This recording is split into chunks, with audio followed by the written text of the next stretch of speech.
Fala, meu povo, tudo beleza? Galera, acabei de chegar aqui em casa, infelizmente não vou conseguir mostrar o meu rosto para vocês. Porém, antes da gente começar o nosso super vídeo, eu queria passar para divulgar o nosso curso oficial sobre criações de porquinhos da Índia. Quando você adquire o nosso curso, além de fortalecer o nosso trabalho, você vai estar te ajudando a aprender mais sobre manejo e criação desses animais, que são os porquinhos da Índia. Então, galera, não perde tempo, acessa aqui na descrição do vídeo esse link que eu vou deixar para vocês, que é o primeiro link, e lá vocês vão poder contratar o nosso curso. Além de estar ajudando você também vai estar auxiliando aí no nosso desenvolvimento do nosso canal, ajuda a comprar equipamentos, ajuda a estruturar a nossa criação, então pode ter certeza que ajuda todo mundo. Mas é isso aí, galera, vamos saber qual que é o tema de hoje. O tema do vídeo de hoje é sobre a questão de doenças. Se porquinhos da Índia têm ou não a capacidade de transmissão. No caso, eu utilizei alguns artigos, eu li alguns artigos para poder estar passando para vocês. Então muitos vão falar, Ítalo, então esse vídeo vai ficar de difícil entendimento? Não, meus amigos, eu vou tentar passar para vocês da maneira mais simplificada possível.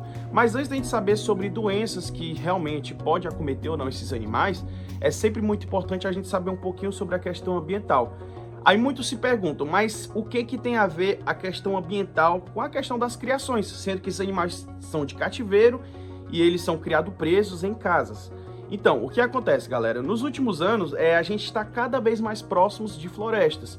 Tanto que se a gente fazer uma comparação histórica e ver até mesmo as doenças que acometeram a humanidade, quase todas elas não eram doenças originalmente de seres humanos. Eram doenças que vinham de outros animais e pela questão de contato, o contato direto fazia com que os seres humanos tinham acesso a alguns seres, seja parasitológicos ou aqueles vírus e bactérias, dentre outros, certo? Mas até aí tudo bem. O que acontece? Quando a gente passa a ter muito contato com ambientes naturais, seja por morar próximo do mato ou até mesmo por criar animais silvestres, fiquem muito atentos. Você aí que cria preado mato, esses outros animais, fiquem muito atentos porque é questão de risco, galera. A partir do momento que você pega um animal da natureza que não tem nenhum controle parasitológico, você pode estar trazendo para dentro da sua casa ou dentro da sua criação um monte de parasita que não ocorria em porquinhos da Índia ou até mesmo em seres humanos e pode estar sendo transmitido para você. E é exatamente o que a gente está vendo aqui. Vou até afastar um pouquinho mais para cá para vocês verem. É exatamente isso que a gente está vendo aqui nesse artigo, né? Eu vou deixar o link para vocês terem acesso. Se você quer se aprofundar mais, leia lá. Não é de tão difícil entendimento, é bem de fácil entendimento. E o que ocorre existe parasitas ou até mesmo vírus, bactérias, protozoários e até mesmo alguns tipos de parasitoses que, no caso, não são originais de determinadas espécies. Na realidade, eles são de espécies, no caso, específicas.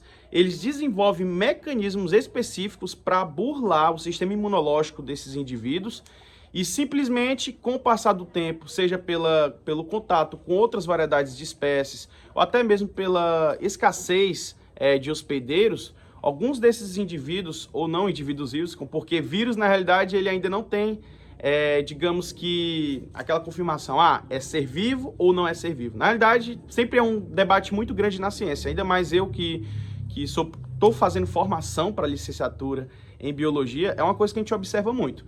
Só que o que acontece? Esses indivíduos, eles são, a maioria é específico de algumas variedades, seja variedade de roedores, variedades de aves, de mamíferos. E o que a gente observa recentemente? Pela questão do contato do ser humano ou de alguns animais com outros indivíduos, querendo ou não, alguns parasitas ou até mesmo contaminações que não ocorriam em determinadas espécies, estão ocorrendo cada vez mais. Ainda mais, por exemplo, aqui no Brasil. Galera, a gente vive em um país, galera, por exemplo, de Portugal, Moçambique e outros países que falam língua portuguesa, a gente vive num país, o Brasil, que tem dimensões continentais. E aqui a gente tem uma diversidade biológica muito grande, tá entendendo? Realmente muito grande. Então, simplesmente é um país enorme e a gente está cada vez mais entrando dentro das florestas, né? Isso pode ser uma coisa ruim, porque o surgimento de doenças é só questão de tempo, entendeu? Por isso que é muito importante a gente ter um país com uma saúde boa, até mesmo institutos de pesquisa, uma ciência bem fortalecida, né? E sobre os porquinhos da Índia, né? Chegando justamente no tópico de porquinhos da Índia, eu não poderia deixar de falar sobre eles, né? Então, galera, esses porquinhos da Índia que a gente cria hoje em dia nas nossas criações, eles não são nativos do Brasil, né? Eles surgiram na região dos Andes, né? Na atual região do Peru e até mesmo uma parte da Colômbia, certo?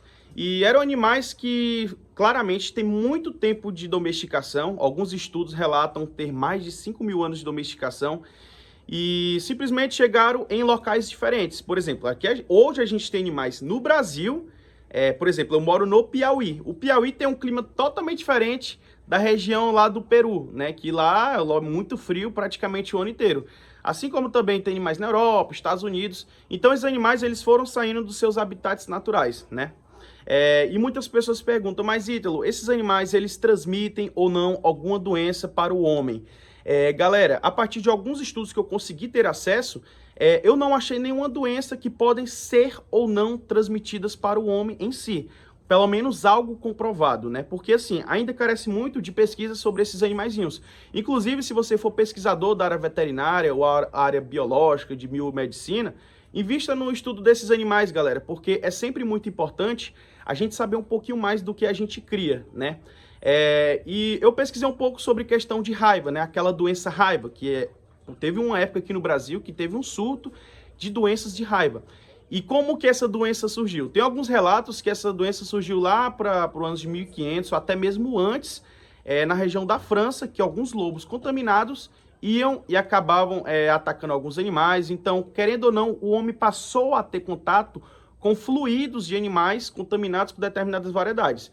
E hoje em dia, que eu consegui pesquisar, é uma doença que acomete cães, gatos, vacas, ovinos, caprinos, e também vi um pouco sobre coelhos. Ítalo, mas coelho é lagomorfo e porquinho da Índia é roedor. O que tem a ver? Sim, realmente, coelho é lagomorfo e porquinho da Índia é roedor. Só que daí já dá para vocês terem noção. Galera, se você comparar, no caso, um canino, que são cães, lobos, para um lagomorfo, que é um coelho, é uma diferença muito grande. Então daí já dá para vocês terem noção. Uma variedade de doenças que acontecia somente em lobos, passar a acontecer também em um animal que é totalmente diferente. Então, para acontecer em porquinhos da Índia, não é uma coisa assim tão distante. Mas beleza, Ítalo, como que eu faço para prevenir esse tipo de doença? Eu sei muito bem que muitas pessoas aqui moram na região amazônica, algumas pessoas moram em regiões interioranas, regiões de fazenda.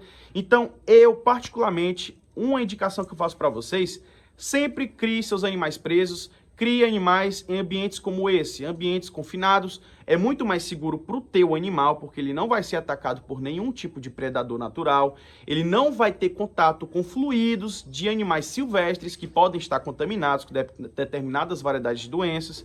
Então, isso, galera, são coisas de biossegurança. Se você cria porquinhos da Índia ou outra variedade de animais, sempre é muito importante a gente ter o básico de conhecimento de biossegurança. E o que é essa biossegurança? É segurança biológica. Existem muitos parasitas que podem estar cometendo a esses animais.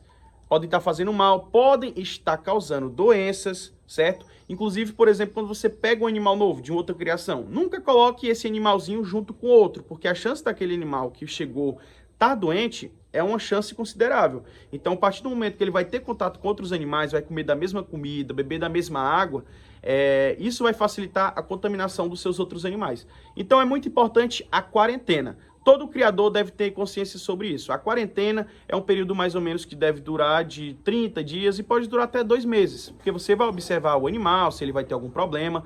E geralmente nesse período, se o animal estiver doente, ele já vai apresentar sintomas. Então, com certeza, é muito mais fácil de você diagnosticar.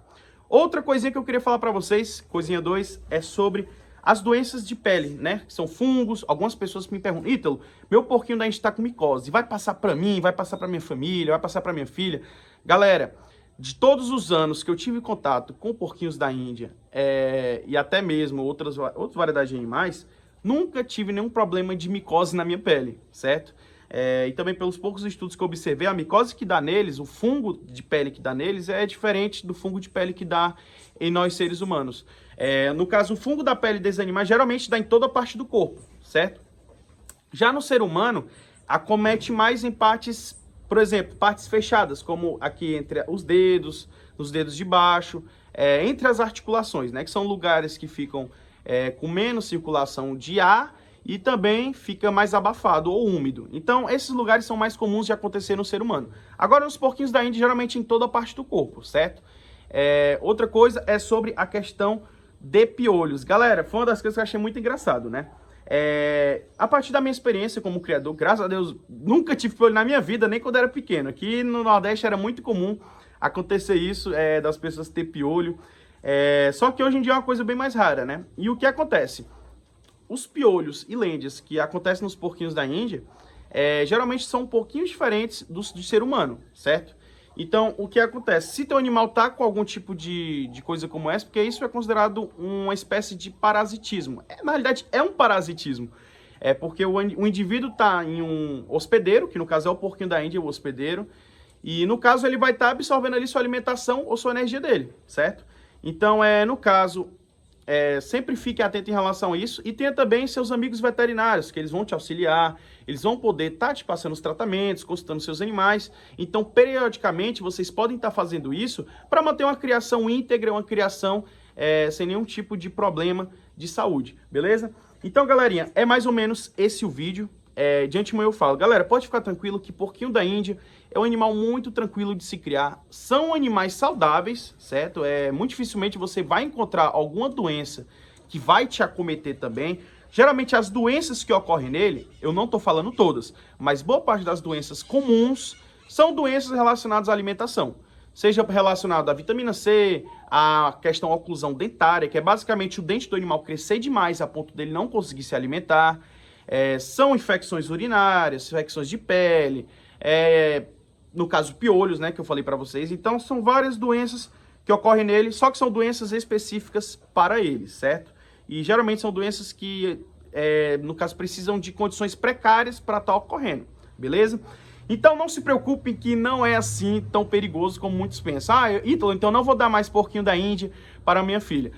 Para o meu filho, não sei o que. Galera, pode dar, que são ótimos animais. Claramente, você como responsável, como pai, mãe, sempre vai ter que ficar de olho no seu filho, porque criança nem sempre tem a mesma responsabilidade que nós adultos, né? Então é muito interessante o acompanhamento do pai ou da mãe, ou até mesmo do responsável na criação do animal. E eu indico, galera, uma coisa que eu sempre bato na tecla. Sempre procurem comprar animais de caviários, especialmente de caviários que já tem uma história em determinado lugar, que já é conhecido, que as pessoas sempre falam, pô, esse caviário aqui, os animais são muito bons, são saudáveis, são mansos. Geralmente, ambientes como esses, os criadores eles têm uma rigorosidade muito grande em relação a controle de doenças, certo? Sempre faz o vermífugo dos seus animais, manter eles com boa alimentação, uma boa saúde imunológica. Então, esses aspectos são importantíssimos na hora da saúde final do teu animal, tá entendendo? Então, adquiram animais em locais seguros. E, no caso, sempre fique fazendo processos como a vermifugação, que é para manter o controle parasitário, tanto interno quanto externo desses animais, certo? Aqui eu sempre estou fazendo a minha criação, porque eu tenho uma criação grande. Galera, se aqui acontecer, Deus me livre, uma doença aqui, uma doença transmissível, claramente minha criação praticamente toda vai ser acometida por isso. Então, é isso aí, galera. Eu vou deixar aqui na descrição do vídeo o link no caso do artigo, vocês podem estar tendo acesso. E se vocês gostaram desse tipo de vídeo, deixa o like e compartilha, porque é sempre muito bom a gente estar assimilando ciência e criação, porque são duas coisas que estão relacionadas e vocês nem sabem, beleza? Então, até o próximo vídeo, deixa o like, se inscreve, tchau!